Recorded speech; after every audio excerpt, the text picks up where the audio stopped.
बांग्लादेश में हिंदू अल्पसंख्यकों की हत्याओं पर नारायणी सेना कृष्ण ने चलाया जन जागृति अभियान। नारायणी सेना कृष्ण के संरक्षक पूर्व विधायक विजय यादव का ऐलान। बांग्लादेश के प्रधानमंत्री यूनुस का सर काट कर लाने वाले को देंगे 5 करोड़ इनाम। अजय यादव ने कहा कि मथुरा में भगवान कृष्ण का मंदिर बना कर ही देंगे दम। विजय यादव ने कहा कि 2 बच्चों का कानून लागू करे प्रधानमंत्री नरेंद्र मोदी। विजय यादव ने कहा कि नारायण सेना कृष्ण हिंदुओं को जगाने के लिए मैदान में उतरी है। नारायण सेना कृष्ण के राष्ट्रीय अध्यक्ष विजय यादव ने कहा कि आज देश में हिंदुओं को एक मंच पर आने की जरूरत है। नारायण सेना कृष्ण पूरे उत्तर प्रदेश में जाएगी और हिंदू समाज को जोड़ने का काम करेगी। खबर यूपी के जनपद अमरोहा से, जहां आज नौगांवा सादात विधानसभा क्षेत्र में नारायणी सेना कृष्ण के संरक्षक ने बांग्लादेश के प्रधानमंत्री का सर काट कर लाने वाले को 5 करोड़ का इनाम देने की घोषणा की। उन्होंने कहा कि बांग्लादेश में अल्पसंख्यक हिंदुओं पर हो रहे अत्याचार के विरोध में सर्व हिंदू समाज का एक कार्यक्रम आयोजित किया गया, जिसमें बढ़ चढ़कर हिंदू समाज के लोगों ने सहभागिता की। नारायणी सेना कृष्ण के संरक्षक पूर्व विधायक विजय यादव ने कहा कि बांग्लादेश में यूनुस सरकार हिंदू अल्पसंख्यकों पर भारी जुल्म कर रही है। नारायणी सेना कृष्ण बांग्लादेश में हो रहे अत्याचार का विरोध करती है। यह तस्वीरें अमरोहा की कोठी खिदमतपुर क्षेत्र के एक बैंक्वेट हॉल की, जहां आज रविवार को कार्यक्रम में मुख्य अतिथि एवं पूर्व विधायक ठाकुर द्वारा एवं नारायणी सेना कृष्ण के संरक्षक विजय यादव ने हिंदुओं पर हो रहे हमलों, संतों की गिरफ्तारी पर बांग्लादेश सरकार की मौन स्वीकृति व कट्टरपंथी जिहादियों को खुली छूट देने पर नाराजगी व्यक्त की। नारायणी सेना कृष्ण के राष्ट्रीय अध्यक्ष अजय यादव ने कहा कि आज देश में हिंदुओं को एक मंच पर आने की जरूरत है, क्योंकि जिस प्रकार से बांग्लादेश में हो रहा है वह भारत में भी हो सकता है। उन्होंने कहा कि मैं सभी हिंदू संगठनों, मंदिर समितियों, युवा संगठनों, व्यापारी संगठनों सहित सभी से आग्रह करता हूं कि सभी हिंदू धर्म के लोग एक मंच पर आए और कट्टरपंथी ताकतों को मुंह तोड़ जवाब दें। नारायणी सेना कृष्ण के अध्यक्ष अजय यादव ने कहा कि आज हमारी रथ यात्रा नौगांवा सादात विधानसभा के कोठी खिदमतपुर से शुरू हुई है, जो पूरे उत्तर प्रदेश में जाएगी और हिंदू समाज को जोड़ने का काम करेगी। और जब तक मथुरा में भगवान श्री कृष्ण मंदिर नहीं बनाया जाएगा, तब तक यह रथ यात्रा और प्रदर्शन चलता रहेगा। हम नारायणी सेना कृष्ण संगठन को मजबूती के साथ आगे बढ़ाएंगे। श्री मुकेश यादव जी, श्री मुर्तजा अली जी,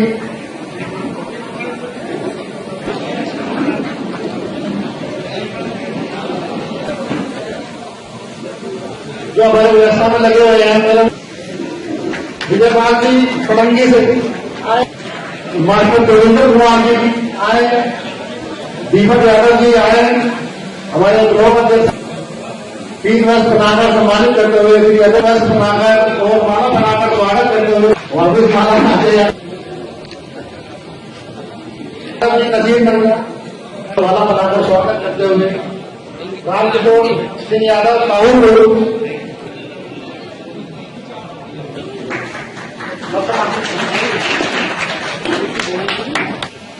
अवनीश यादव जी, श्री अनुज कुमार जी मुख्य अतिथि है, श्री का स्वागत करें। श्री धर्म सिंह यादव जी माला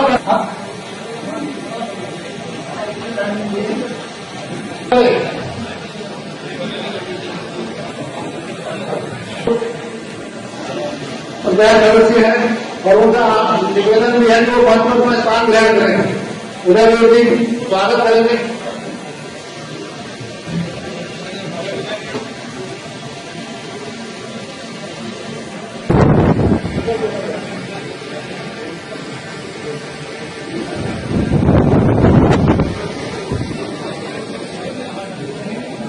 मैं आमंत्रित करूंगा अपने गंभीर भाई को, उनका अजय यादव जी माला जी का अजय यादव जी करेंगे।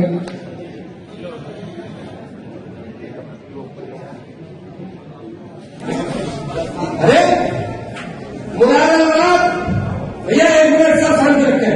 मुरादाबाद जिले के अंदर 6 एमएलए हैं, 6 में से आज सिर्फ अगर बिलारी को छोड़ दो तो कोई सीट ऐसी नहीं है जो हिंदू जीता।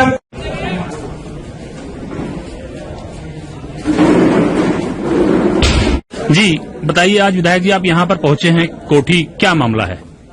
आज यहाँ नौगांवा अमरोहा में हमारी नारायणी सेना कृष्ण का ये प्रोग्राम हुआ था और काफी लोगों का, भाइयों का प्यार मिला। और इस कड़ी में आप जो मुझसे पूछना चाहें पत्रकार बंधु पूछ सकते हैं। हाँ, बताइए मकसद क्या है इस प्रोग्राम का? मकसद हमारा ये है कि नारायणी सेना कृष्ण ये हिंदुओं को जगाने के लिए यहाँ पर आई है। पाल, प्रजापति, सैनी, कुशवा, मौर्य, जाट, जाटव सभी को बताने के लिए आई है कि हिंदू हिंदू भाई भाई आपस में सब एक हैं। इसी नारे के साथ आगे बढ़ेंगे तभी हमारा हिंदुस्तान मजबूत होगा। ऐसा संदेशा हम जो है यहाँ पर देने के लिए आए हैं। और मथुरा के अंदर जो कृष्ण जन्मस्थली है उसमें हम एक भव्य मंदिर, हमारी नारायणी सेना कृष्ण की मांग है।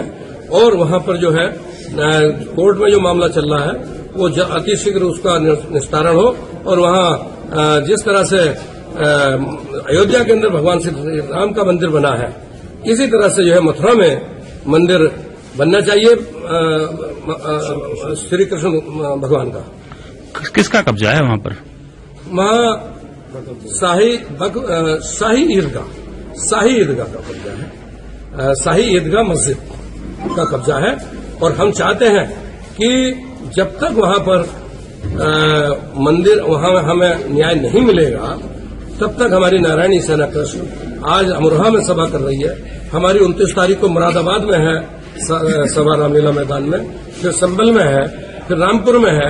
इसी कड़ी में हम लोग जो है आगे बनारस तक, गाजीपुर तक, फिर पटना तक जाएंगे और अपने हिंदू भाइयों को जगाएंगे कि हिंदुओं जाग जाओ। यदि आप लोग नहीं जागे तो आने वाले 25-30 साल में बांग्लादेश जैसा हाल भी फिर हिंदुस्तान में हो जाएगा। आपने यूनिस के लिए आपने जो प्रधानमंत्री हैं बांग्लादेश के, एक इनाम की घोषणा आपने की, क्या है वो मामला? देखिए, बांग्लादेश का कार्यवाहक प्रधानमंत्री बहुत दरिंदा है, दुष्ट प्रवृत्ति का है। और हमने वहां पर जो जिस तरह से इस्कॉन के मंदिरों को तो बांग्लादेश में गिराया है, जिस तरह का वहां पर जो है माँ बहन बेटियों का 5 साल से 75 साल की बच्ची बूढ़ियों के साथ बलात्कार हो रहा है, हिंदुओं का कत्लेआम हो रहा है, इसी को मद्देनजर रखते हुए हमारा दिल परेशान है। और हमने घोषणा करी है कि बांग्लादेश के कार्यवाहक प्रधानमंत्री मोहम्मद यूनुस का जो सर काट कलम करके लाके देगा उसको हम 5 करोड़ रुपए इनाम, एक डिफेंडर और एक फॉर्च्यूनर, 2 गाड़ी इनाम में देंगे। जनसंख्या नियंत्रण की आपने बात की। जनसंख्या नियंत्रण कानून में आदरणीय हिंदुस्तान के प्रधानमंत्री जी से निवेदन करना चाहता हूं, नारायणी सेना कृष्ण की तरफ से, कि अति शीघ्र जनसंख्या नियंत्रण कानून भारत में आना चाहिए यदि भारत को सुरक्षित रखना है तो। और जो हमारे हिंदू भाई हैं इनको भी कम से कम 4 से 6 बच्चे कम से कम करने चाहिए और जनसंख्या नियंत्रण कानून बनना चाहिए। और नहीं है तो कानून में संशोधन करके एक वोट जिसका बच्चा है उसके एक वोट की कीमत एक वोट की 10 वोट ताकत 10 वोट के बराबर कर दी जाए और 2 वोटों वालों की 20 वोट के बराबर में, 2 बच्चों वाले की 20 वोट के बराबर कर दी जाए। तो इस तरह का कुछ कानून में संशोधन करके होना चाहिए, नहीं तो आने वाला 30-40 साल बाद समय बहुत खराब आएगा। संभल में अभी एएसआई टीम पर जो है हमला हुआ, सर्वे करने जो टीम पहुंची थी, और उसके बाद वहां पर जो है मंदिर लगातार निकल रहे हैं, क्या कहेंगे? देखिए, ये सच्चाई है कि वहां कल के धाम में कल के भगवान का 10वां अवतार होना है। और ये मैं नहीं कह रहा, ये बहुत सभी लोग कह रहे हैं। तो वहां पर 45%, 47% हिंदू भाई थे, आज 15%, 18% रह गए हैं। तो इस तरह से ही जम्मू कश्मीर की हालत है आपके ही देश में। संभल में मैं बताना चाहूंगा कि संभल में भी स्थिति यही है कि वहां मंदिर बंद थे। मैं चाहता हूं संभल में कि जो 1978 में 184 आदमियों का कत्लेआम हुआ है उनको इंसाफ मिलने के लिए उसकी जांच होनी चाहिए और जो दोषी हो वो जेल जाने चाहिए, उन्हें फांसी की सजा होनी चाहिए। और वहां जो मंदिर हैं, जो भी हिंदू समाज की संस्थाएं हैं, वो सारे मंदिर खुलने चाहिए और वहां के लोगों को इंसाफ मिलना चाहिए।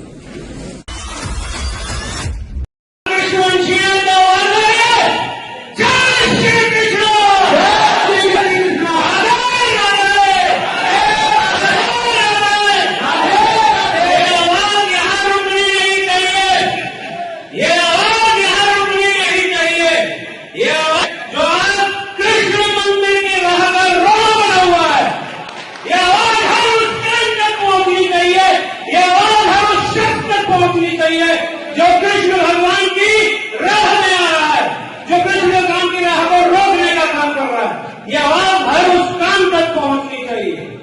1 से आज 1000 तक पहुंचेगी, 1000 से 10,000 हिंदुस्तान में हिंदू या तो एक हो जाएगा, एक मंच पर आ जाएगा, 26 करोड़ यादव और उसके साथ सारे हिंदू भाई एक होकर एक मंच पर खड़े होकर ललकारेंगे कि हमें हमारा कृष्ण मंदिर मथुरा में चाहिए कि मैं यहाँ पर किसी भी राजनीतिक दल की कोई बुराई करने नहीं आया हूं। आप सबकी जरूरी है, कृष्ण आपके लिए भी उतना जरूरी है, कृष्ण चंद्र यादव के लिए जरूरी है, कृष्ण चौधरी साहब के लिए भी जरूरी है, जाटव साहब के लिए भी जरूरी है, चौहान साहब के लिए भी जरूरी है, ब्राह्मण साहब के लिए भी जरूरी है। कृष्ण सबके है, समस्त हिंदुओं का अभ्युत्थान अधर्म से मानव सजा में जब जब धरती पर अधर्म बढ़ेगा मैं जन्म लूंगा, लेकिन कृष्ण भगवान बार बार नहीं आएंगे। अपने अंदर बैठे कृष्ण को पहचानो, अपने अंदर बैठे अर्जुन को पहचानो, पहचानो अपने आप को, पहचानो अपनी ताकत की अराजकता को, रोको रोको लोगों को जिन्होंने आज आपसे आपका मंदिर ठीक कर रखा है। 13.77 एकड़ जमीन आपके मुंह पर, आपके सीने पर कृष्ण भगवान जहां जन्म हुआ था जिनका, उन्हें दबा के रखी हुई है। आज वक्फ बोर्ड में जो भाईचारे की दुहाई देते हैं, उन्होंने आज हमारी जमीन जहां कृष्ण लला का जन्म हुआ था उसे कब्जा कर रखा हुआ, और हम सारे कृष्ण भक्त घर में आराम से सो रहे, हम सब घर में आराम से सो रहे। क्या हो गया मेरे युवा साथियों को, क्या हो गया मेरे बुजुर्गों को, क्या हो गया मेरे, क्या आप लोग ऐसे ही सोते रहेंगे? क्या आप लोगों को दिखेगा आपके सामने आपकी छाती पर आपके कृष्ण लला की जमीन को लगाकर बैठे और आप शांत बैठे, आप शांत बैठे? शासक था जो हिंदुओं को अपने वजन की बराबर जनेऊ तोड़ता था, उसके बाद सोता था धर्म परिवर्तन करवा के। उसने 1670 में कृष्ण भगवान का केशव मंदिर तोड़ा और वहां पर उसने मंदिर की दीवारें वैसे ही रखी। का मतलब यह है कि बांग्लादेश और पाकिस्तान से हिंदू सफाया, और मैं आपको बताना चाहता हूं, मैं आपको जगाने आया हूं, मैं आपको बताने आया हूं कि अभी समय रहते आप नहीं जागे, समय रहते आप नहीं जागे तो आज के 20, 25, 30 साल बाद जो आप यहां बैठे हैं, इनके बच्चों के सामने बांग्लादेश वाला हाल यहां भी होगा। मेरी बात आज नोट करके बच्चे डाल देना। जो आज यहां पर बच्चा 15 साल का आया है, ये जब 70 साल की उम्र में होगा तो इसको ये हालात देखने मिल जाएंगे। मैं बता रहा हूं आपसे आज साफ बात, इसलिए आंखें खोल लो, जाग जाओ, सोते मत रह जाना। आज हिंदुस्तान के अंदर 29 प्रदेशों में से 9 प्रदेशों में हिंदू अल्पसंख्यक हो चुका है और 20 प्रदेश बचे हैं। 20-25 साल बाद इनमें भी आप संख्यक जिस दिन हो जाएंगे, उसके बाद फिर आपको पता चलेगा कि आप देखिए रातों रात देर नहीं लगेगी।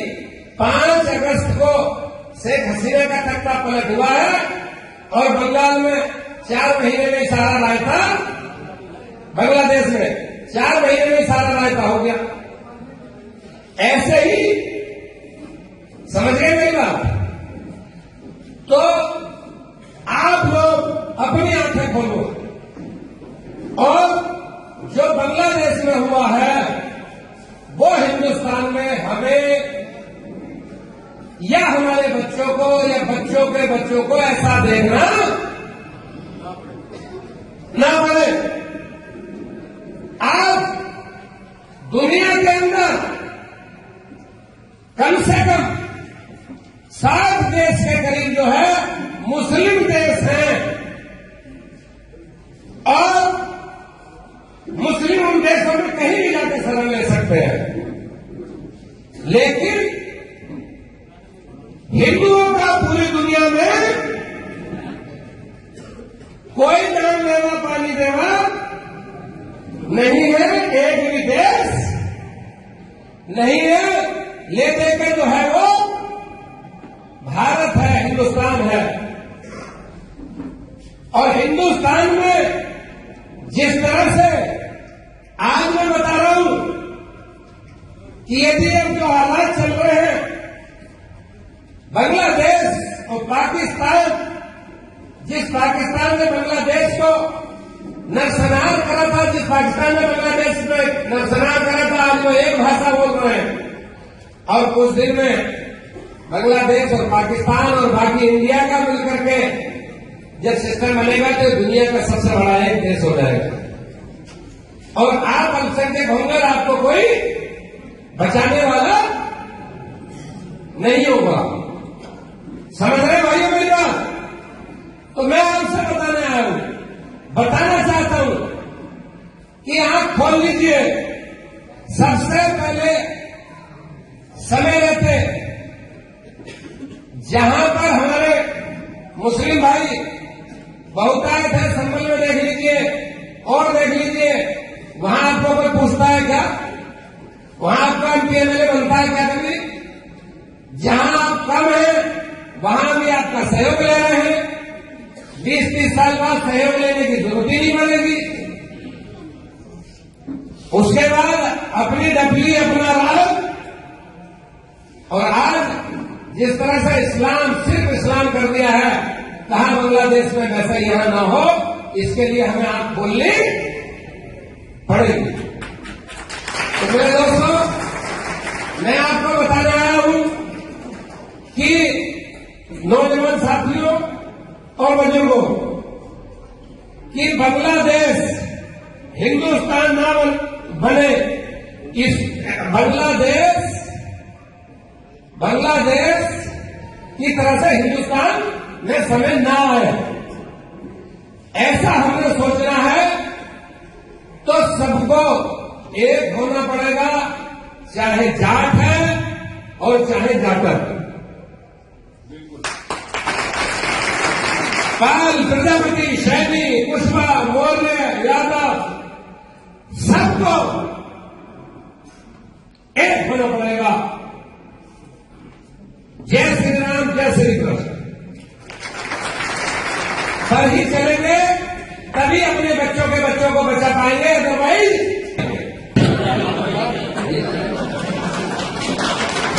जब भाजपा की सरकार है तो भी इनका प्रदेश अध्यक्ष है, तो भी इनके कैबिनेट में जगह है, तभी इनकी केंद्र में जगह है, इनको हर जगह है, क्योंकि भाई दिमाग रखते और साथ में लाठी भी रखते।